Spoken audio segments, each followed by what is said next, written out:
자, 이번에는 두 번째로 신림역 제2상권에 대해서 알아보겠습니다. 사실 신림역 제2상권은 여기 보시면요.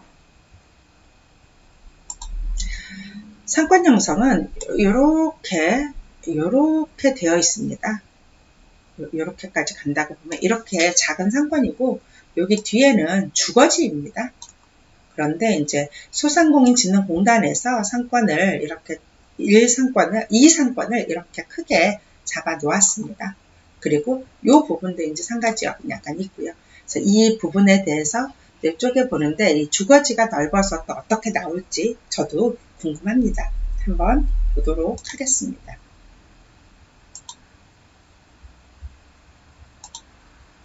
자, 신림 2상권, 신림역 1, 2번 출구 상권의 주요 정보입니다. 면적은 3297제곱미터예요.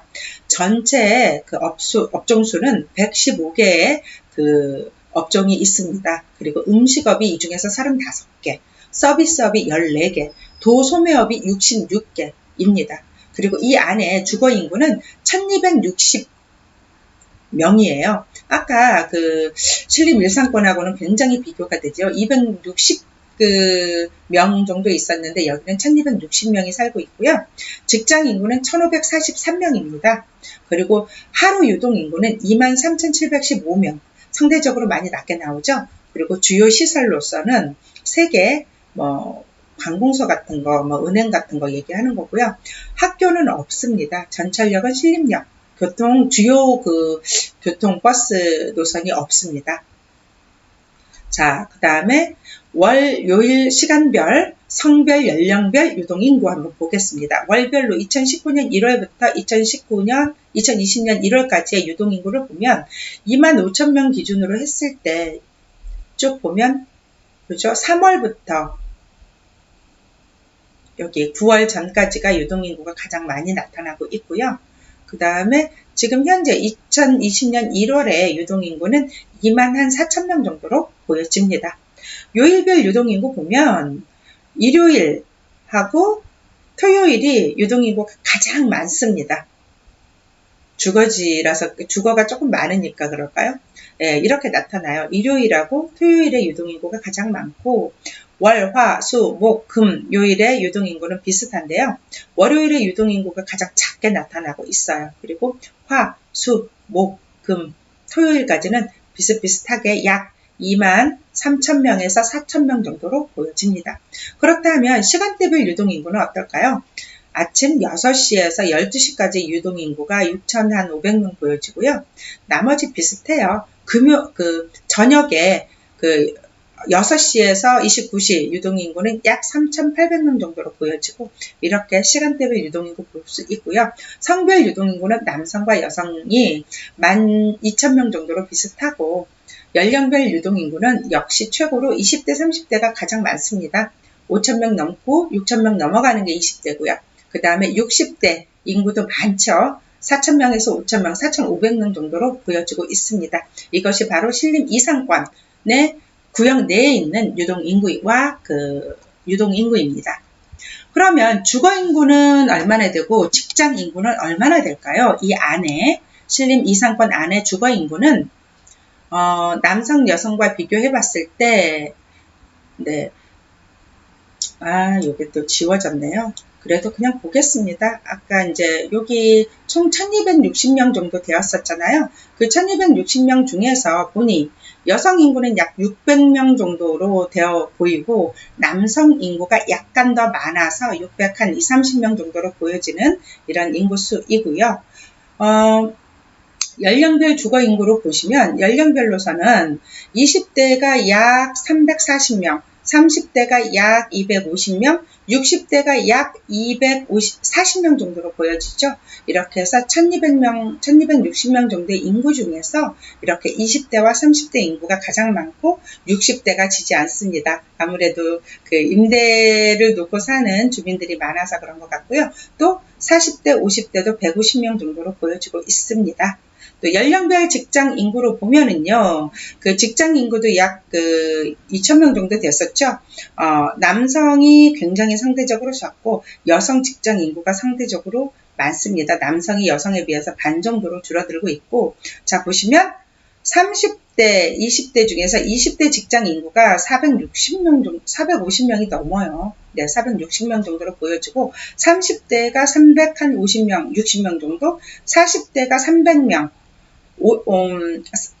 50대가 200명, 60대도 약 180명 정도 이렇게 골고루 직장 인구가 보여지고 있습니다.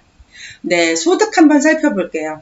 그 주거 인구의 소득과 직장 인구의 소득 볼 텐데요. 먼저 주거 인구부터 볼게요. 주거 인구 중에서 20대 소득은 170만 원 이하인 20대는 28%예요. 그리고 30대는 10.9%, 아무래도 연령이 낮으니까 소득도 낮겠죠. 28%를 차지하고 있고, 170에서 250만 원의 수입은 20대가 39%를 차지하고요. 30대가 28.7%를 차지합니다. 250에서 330만 원의 수입은 28%가 20대가 차지하고 있고요. 월등하게 40.6%가 30대가 차지하고 있어요. 그리고 50대가 32.7%, 60대수 25.5%나 됩니다. 그리고 330만 원에서 410만 원의 그런 그 소득을 보이고 있는 인구가 가장 많은 게 40대 25.7%, 50대 21.8%고요. 410만 원 이상의 수입은 40대가 20.8%, 50대가 22.9% 이상 주거 인구의 소득 을 알아보았고요. 직장인 인구 중에서 20대, 30대, 40대, 50대, 60대의 그 소득을 보면 170만 원 이하가 20대가 제일 많습니다. 30.6%. 170에서 250만 원도 20대가 가장 많아요. 36%. 250에서 330만 원은 30대가 가장 많습니다. 39%. 40대가 29.7%, 50대가 29%이고요. 330에서 410만 원은 40대, 50대가 25%, 24%로 많고요. 그 다음에 410만 원 이상은 50대, 40대 마찬가지로 330에서 410만 원, 410만 원 이상까지의 그 수입은 40, 50대가 많은 걸로 보여지고 있습니다. 그렇다면 소비는 어떻게 이루어지고 있을까요? 주거 인구 중에서 소비가 30대, 40대 인구가 소비를 가장 많이 하는데요. 약 150만 원 정도의 소비를 하고 있어요. 주로. 그리고 20대는 약 110만 원 정도, 50대는 약 120, 한 5만 원 정도, 그 다음에 60대가 80만 원 정도의 이 안에 사시는 분들이 소비를 이 정도로 하고 있고요. 직장인은 얼마나 소비하고 있을까요? 우리 안에 사는 사람들? 이 지역 안에 사는 사람들의 직장 인구는 40대가 약 190만 원 정도 월 소비를 하고 있고 30대가 약 180만 원 정도 월 소비를 하고 있습니다. 그리고 이제 그 20대가 약 120만 원 정도의 소비를 하고 있는데 이거는 상권 안에 상업지구가 많잖아요. 상권 안에 사는 직장인 인구이고 또 가장 중요하게 그 소비의 그 소득 그 매출에 영향을 주는 거는 여기 배후 인구겠죠. 지금 분석한 거는 이 안에 있는 인구들, 이 안에 있는 직장과 이 안에 있는 주거 인구에 대한 비율이었습니다. 그렇다면 이렇게 앞에 것을 보니, 그러니까 이렇게 그 배후 인구 주변에 상세하게 사항을 살펴보았고요. 여기 등급이 있어요. 또 2등급이라고 합니다. 2등급인데 62.4% 약 이 정도에 있는 2등급이에요. 왜 2등급을 받았는지 한번 봅시다. 성장성을 보면 성장성이 12.8%예요.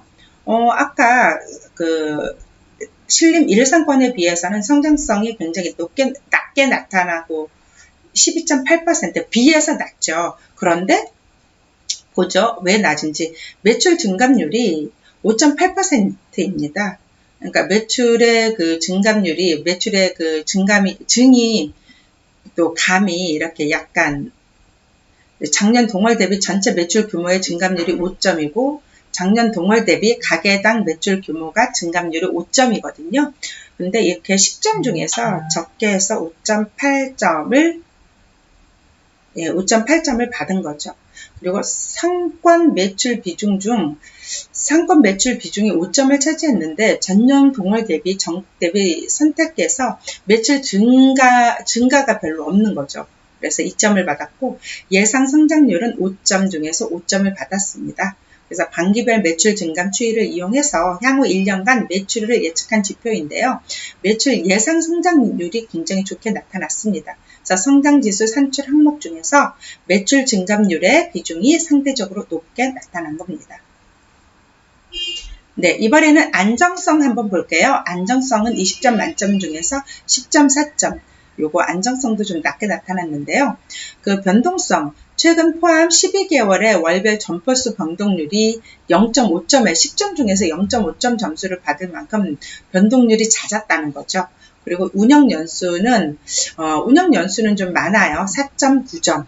네, 여기도 약 6년 정도, 5년에서 6년 정도의 그 운영 연수가 나타나고 있고요. 휴폐업률도 5점. 폐업률 1년간 휴폐업률 점포 비율이 별로 없었다는 거죠. 5점을 받았습니다. 그래서 안정성 지수 항목 중에서 휴폐업률 비중이 상대적으로 높아서 1년 동안 휴폐업률이 거의 없었다라고 보시면 됩니다. 영업력은 어떨까요? 영업지수는 13.5%인데요. 공급 대비 수요가 8.9%, 수요가 굉장히 많은 지역입니다. 여기도 마찬가지로. 그리고 점포별 매출 편차는 얼마 없어요. 4.6점. 그 다음에 기간별 몇 점 편차가 굉장히 많아서 점수를 아예 못 받았어요. 0점입니다. 그래서 영업력 지수에서 그 공급 대비 수요 비율이 상대적으로 높게 나타났고 또 매출의 편차가 굉장히 심해서 0점으로 나타났죠. 구매력은 높습니다. 상권 매출 구매력이 7.5점 중에서 7.5점을 받았어요. 그리고 건당 결제 금액은 이제 적은 1.7, 소비 수준은 5점을 받았습니다. 그리고 직갱력은요, 유동인구 7.5점, 직갱력 10점 중에서 유동인구가 7.5점을 받았어요. 그리고 배우 인구가 1.7, 배우 직장 인구가 5점 해서 2.3을 받았는데 이 배우의 직장이라던가 주거 인구가 부족하기 때문에 유동 인구의 점수가 높게 나타나서 직갱력은 11.5%를 받았습니다. 그래서 상권 이 지역도 상권을 뽀개보면 네, 구매력을 상대적으로 굉장히 높게 나타났죠. 상권 1상권에 비해서 구매력은 거의 비슷한 거예요.